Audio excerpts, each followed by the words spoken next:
All right, Black Republicans, let's talk. Let's talk. Tim Scott just suspended his presidential campaign.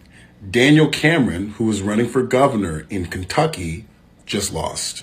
Black Republicans, you know my perspective on both of these men and on the Republican Party, but I'm gonna put it aside for a second. This is the highest ranked Black Republican politician in the country. He's a phenomenal speaker. And every time I would bring up the fact that the Republican Party isn't interested in doing anything for Black people, you'd bring him up.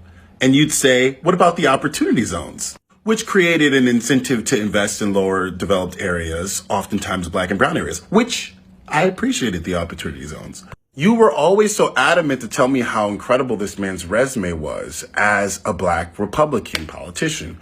Why was he polling at 2.2% in a Republican primary? This is a real question. What do you think that the Republican Party, which, let's be honest, is mostly white, 85% white, right? Most of the diversity in the country is on the left. What do you think that your party saw in him and was like, oh, fuck no. Absolutely not. Daniel Cameron, the Republican candidate for governor in Kentucky, just lost to a Democrat.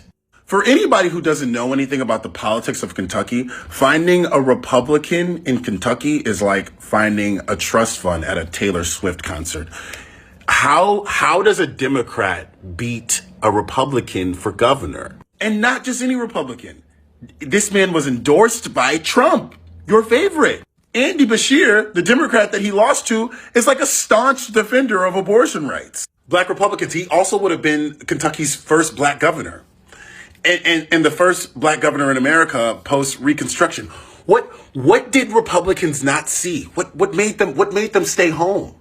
What could it possibly have been? I know it feels like they've picked you, but the next time you're with them at the Cracker Barrel talking politics, I just want you to know that they want your vote, but they want you nowhere near positions of power. And I know why.